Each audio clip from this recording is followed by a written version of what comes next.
Berbicara tentang cinta, maka akan berbicara tentang rasa. Rasa itu unik, tidak bisa dihilangkan, tetapi bisa diredakan. Walau butuh waktu yang sampai kapanpun tak tahu. Cinta adalah fitrah, rasa cinta memang tak salah. Tapi dengan cinta, manusia justru salah kaprah. Niat hati hanya ingin sekadar mengungkapkan, tapi akal justru ingin semua terbalaskan. Tapi sekali lagi, rasa itu tak salah dan tak dapat disalahkan. Namun, kita mesti sadar diri, apa yang diinginkan belum tentu ditakdirkan. Bertepuk sebelah tangan memang menyakitkan, tak ada suara dari lawan sebagai sambutan. Ingatan jauhnya ingin memutuskan nadi atau berlaku sesuka hati.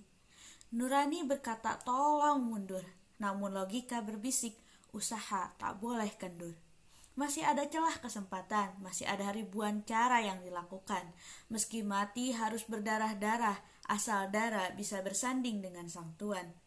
Saya Nurul Jannah akan menemani Anda selama 20 menit ke depan mendiskusikan seputar rasa mengenai sakitnya bertepuk sebelah tangan.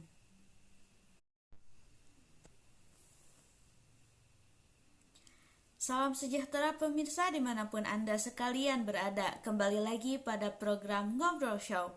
Sudah ada dua tamu spesial di sini, saudari Nurliana Amelia dan Nisa Mulyaning Tias Ajijah. Keduanya sebagai pengamat dan berpengalaman. Pertama-tama, mari sapa terlebih dahulu. Selamat malam. Selamat malam. Selamat malam. Selamat malam juga. Apa kabar selama pandemi ini di rumah? Apakah baik-baik saja atau masih rindu dengan si dia yang bertepuk dengan sebelah tangannya? Aduh, berat ya. Alhamdulillah baik. Alhamdulillah baik. Sudah siap dengan pembicaraan yang panjang tentang rasa? Siap sekali. Siap. Oke, kita menuju saudari Amel terlebih dahulu. Menurut Amel nih, cinta bertepuk sebelah tangan itu seperti apa sih? Kalau menurut aku, cinta bertepuk sebelah tangan itu di saat kita punya rasa suka atau rasa cinta sama seseorang, kita ngerasa udah deket sama dia, tapi ternyata dianya nggak punya rasa yang sama kayak kita gitu. Jadi intinya kitanya jatuh cinta sendirian, dianya enggak. Sudah pernah mengungkapkan?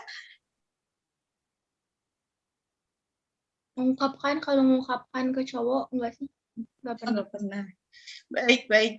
Kita sekarang menuju ke saudari Nisa.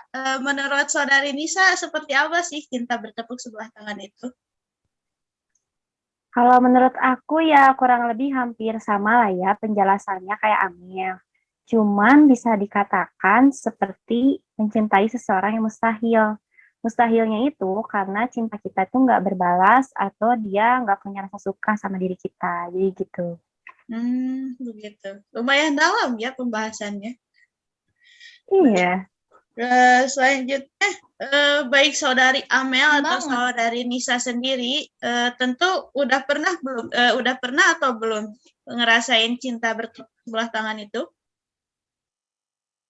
Aku dulu ya. Boleh. Kalau aku kayaknya pernah deh waktu SMP pernah suka sama cowok terus udah lumayan deket, tapi dianya nggak tahu kalau aku suka sama dia.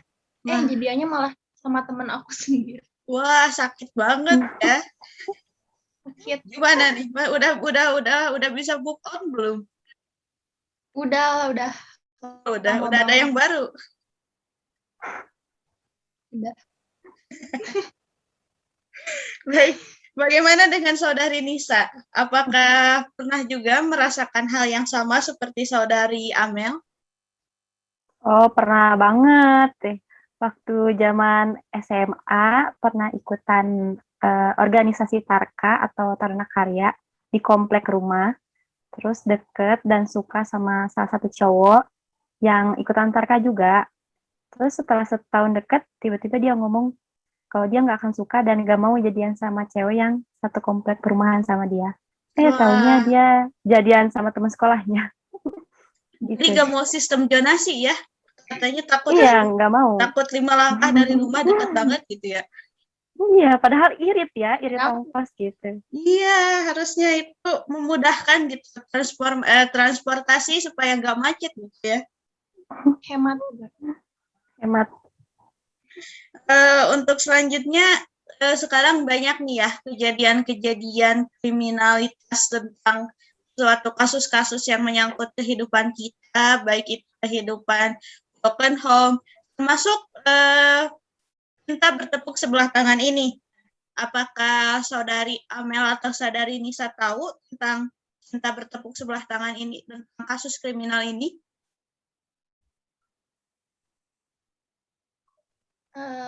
Aku pernah baca kasusnya Eno Changku tahun 2016 kalau nggak salah. Jadi Eno itu salah satu karyawati pabrik plastik. Dia itu dibunuh sama 3 orang laki-laki secara sadis gara-gara salah satu pelakunya itu ada motifnya cinta bertepuk sebelah tangan. Menurut aku ini pembunuhan yang paling parah sih dari beberapa kasus gitu. Iya ya, terlalu kejam gitu ya. Kalau misalkan dari cinta bertepuk sebelah tangan itu kayak ke nggak kasus kriminal kayak pembunuhan gitu, seperti rasa itu seperti dipermainkan gitu ya.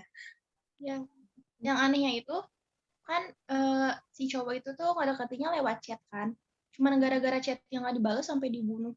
Parah banget. Waduh. Wah, padahal kita tuh nggak tahu ya kalau misalkan chat nggak dibalas itu apa karena sinyal, apa karena di ghosting juga gitu.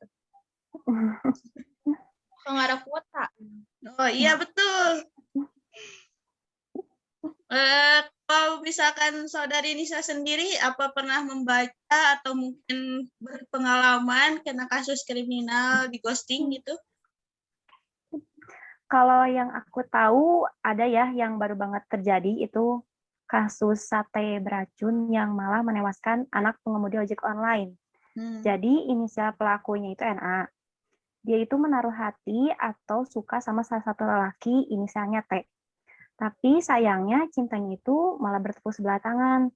Akhirnya si NA ini balas dendam dengan cara ngirim sate yang udah dicampur dengan racun kalium sianida melalui ojek online. Tapi tanpa melalui aplikasi biar identitasnya tuh nggak diketahui. Ternyata sama pihak T-nya atau sama pihak cowoknya itu ditolak karena dia nggak kenal pengirimnya siapa. Akhirnya sate itu dibawa pulang sama bapak ojek online tersebut untuk dimakan bareng keluarganya. Dan ternyata anak dari bapak ojek online tersebut yang bernama Naba tewas karena memakan sate beracun tersebut. Jadi tadinya mau balas dendam sama si cowoknya, malah yang kena imbasnya malah orang lain gitu. Malah orang lain jadi korbannya. Kalau seperti itu lebih ke obsesi ya gitu ya. Maksudnya cinta tuh bikin nafsu gitu ya, bukannya mengikhlaskan gitu, tetapi malah bikin jadi dosa ya. Udah mah dosa, tambah dosa lagi gitu. Tambah dosa. Aduh, parah. Nah, kalau misalkan menurut kalian nih, dari sisi psikologis, kan ini menyangkut tentang mental ya, tentang jiwa. Kalau berbicara tentang rasa ya tentang pribadi diri sendiri gitu. Kalau misalkan membahas tentang diri sendiri kan otomatis kita akan membahas tentang dari sisi psikologis. Menurut Amel sendiri nih, gimana sih pandangan Amel dari sisi psikologis tentang kasus-kasus kriminal ini, tentang cinta bertepuk sebelah tangan ini? Kalau yang aku tahu, cinta bertepuk sebelah tangan dalam psikologi itu ngaruh banget ke mental. Apalagi korbannya kebanyakan remaja gitu yang lagi masa pertumbuhan. Kenapa bisa ngaruh ke mental? Soalnya masa remaja itu kan emosinya masih labil. Terus diiringi sama pertumbuhan fisik yang pesat, sama pertumbuhan psikis yang bervariasi. Aku pernah baca dalam suatu penelitian, kalau kegagalan cinta itu bisa jadi penyebab seseorang ngalamin depresi. Hampir semua dari kita mungkin pernah ngerasain cinta bertepuk sebelah tangan gitu. Nah, gagal dalam cinta itu pasti bakal mempengaruhi kehidupan sehari-hari. Terus bisa ngerusak fungsi individu dalam kehidupan sosial kita juga. Kalau perasaan depresi dirasain seseorang dalam waktu harian, bulanan, atau bahkan tahunan, mungkin orang itu menderita depresi klinis. ciri-cirinya kayak perubahan nafsu makan, terus berat badannya berubah, kurang energi, kegangguan pola tidur, terus kayak nggak ada harapan hidup gitu. Parah juga ya kalau misalkan kayak begitu. Jadi kita juga kalau misalkan mencintai, jadi kita harus siap-siap mental gitu ya. Kalau nggak pergi ya mengikhlaskan gitu. Iya, benar. Saya pernah baca satu novelnya itu kalau nggak salah judulnya tentang stigma ya, di mana kesehatan mental itu nggak bisa disalahkan, apalagi kita tuh ngerasa orang yang punya kesehatan mentalnya buruk disebut orang gila, padahal kita nggak tahu kan mental setiap orang kayak gimana.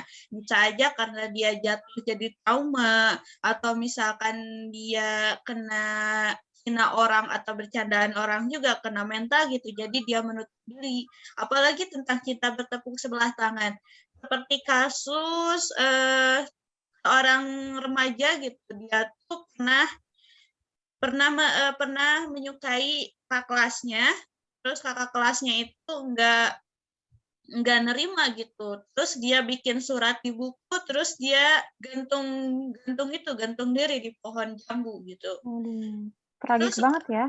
iya, terus sebagian kakak kelasnya, orang-orang di sekitarnya tuh bilang apa sih lebay banget gitu. Padahal kan kita nggak tahu mental seseorang itu, apakah mentalnya itu benar-benar kuat atau malah jadi mental tahu gitu. Jadi kalau bisa kita harus orang-orang di sekeliling kita harus menjaga masing-masing, baik dari perkataan ataupun perbuatan, karena kita tuh nggak tahu mental seseorang kayak gimana. Oke, lanjut ke pertanyaan selanjutnya kepada Saudari Nisa. Kan kalau dari tadi dari sisi psikologisnya, kalau dari segi agamanya bagaimana nih? Kalau dari segi agama ya, kita mungkin lebih ambil hikmahnya aja gitu ya. Jadi sebagai seorang muslim atau muslimah yang memiliki iman, kita tentu tahu gitu bahwa cinta yang hakiki itu hanyalah untuk Allah Subhanahu wa taala dan Rasul-Nya. Gak seharusnya kita mencintai apa-apa yang ada di dunia ini secara berlebihan, apalagi sampai menggantungkan harapan pada manusia. Karena kita tahu bahwa segala hal di dunia itu bersifatnya fana, nggak bisa kita miliki dan pasti akan musnah. Jadi hikmah yang bisa kita ambil dalam segi agama itu yang pertama, memperingatkan kita bahwa pacaran itu salah. Aktivitas berpacaran itu sering diartikan dengan kegiatan mendekati zina ya. Karena saat berpacaran, kita tuh bakalan sering berinteraksi dengan orang lain yang bukan muslim dan bisa mengundang dosa. Makanya pacaran itu nggak dianjurkan dalam Islam dan jelas haram hukumnya. Lalu yang kedua, mengajarkan kita untuk bersabar dan ikhlas. Dunia ini tuh adalah tempatnya ujian. Apabila kita ditimpa musibah, sebagai mukmin sudah seharusnya kita bersabar dan ikhlas, menerima apa-apa yang ditakdirkan oleh Allah Subhanahu wa taala. Dan yang terakhir, belajar untuk percaya dengan ketentuan Allah Subhanahu wa taala. Ketika ditimpa cobaan, kita kadang suka ngerasa putus asa kan ya terhadap rahmat Allah Subhanahu wa taala. Bahkan cenderung menyalahkan takdir. Salah kalau kita masih berpikir kayak gitu. Allah Subhanahu wa taala itu nggak memberikan cobaan di luar kemampuan hambanya. Dia bahkan berjanji akan memberikan kemudahan dan kebahagiaan di balik segala hal yang menyulitkan hidup kita. Jadi mungkin segitu hikmah yang bisa diambil dari segi agama.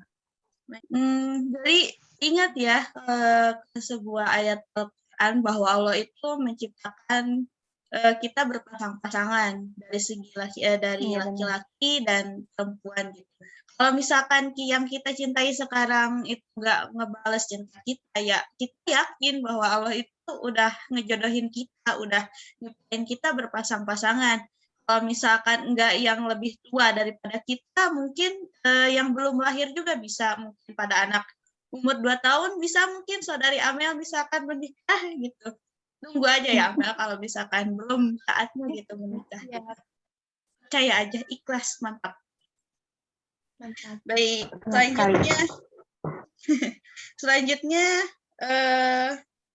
apa sih yang harus kita lakukan kalau misalkan kita mengalami hal yang sama, yaitu cinta bertepuk sebelah tangan. Mungkin dari Saudari Nisa dulu. Kalau menurut aku, cinta bertepuk sebelah tangan itu kan berat ya, dan lumayan membuat sakit hati. Tapi kita tetap harus ikhlas kalau cinta kita itu nggak berbalas dengan ngelakuin aktivitas-aktivitas baru, kayak ngejalanin hobi kita masing-masing. Contohnya kayak melukis, renang, atau main musik. Ya, intinya kita menyibukkan diri supaya nggak selalu ingat sama kisah cinta kita yang cukup tragis dan menyakitkan itu. Kalau saudari Nisa sendiri itu apa sih cara ampuh gitu biar melupakan seseorang? Karena kalau misalkan melupakan seseorang itu sangat sulit gitu. Kalau Nisa apa sih usahanya? Karena aku suka jalan-jalan, jadi cara melupakannya ya aku jalan-jalan aja terus gitu. Wah, Ke mantap tempat-tempat sekali. yang bagus, kayak ke alam gitu kan jadi tenang pikirannya gitu. Iya, siapa tahu ketemu lagi kan sama yang baru gitu. Nah, betul sekali. Mantap, mantap. Bisa dilakukan. Kalau saudari Amel sendiri bagaimana? Kalau menurut aku, yang harus kita lakuin kalau cinta bertepuk sebelah tangan, lebih mendekatkan diri sama Allah, karena mungkin Allah mematahkan hati kita dari orang yang salah gitu. Masya Allah. Terus biar kita nggak pacaran juga gitu kan. Terus ingat harus tetap baik sama orang yang udah bikin kita patah hati. Jadi supaya menetralisir gitu ya, untuk balas dendam, mendendam gitu loh. Bagus, bagus, bagus. Betul. Ke pertanyaan selanjutnya nih, bisa jadi pertanyaan yang terakhir dalam perbincangan kita kali ini. Bagaimana sih pesan kalian bagi orang-orang yang sedang mengalami cinta bertepuk sebelah tangan?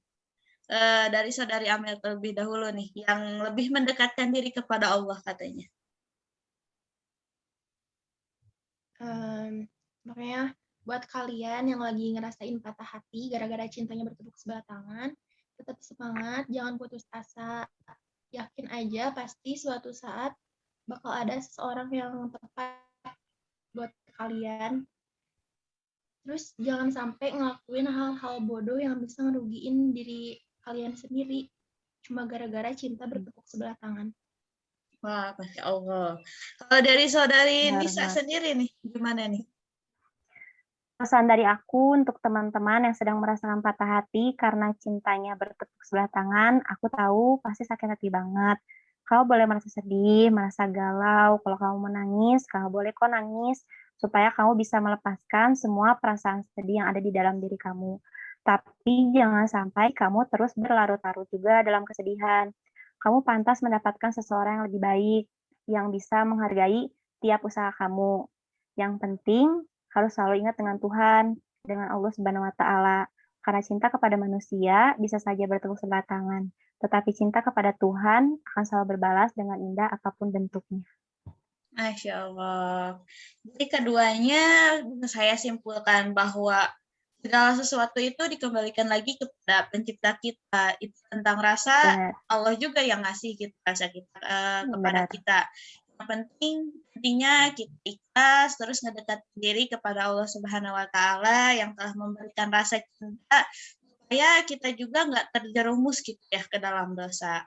Baik, terima kasih buat teman-teman semua, untuk saudari Amel, saudari Nisa yang udah menemani saya untuk berbincang-bincang kali ini tentang cinta bertepuk sebelah tangan. Terima kasih, bye-bye. Terima kasih juga, Nurul.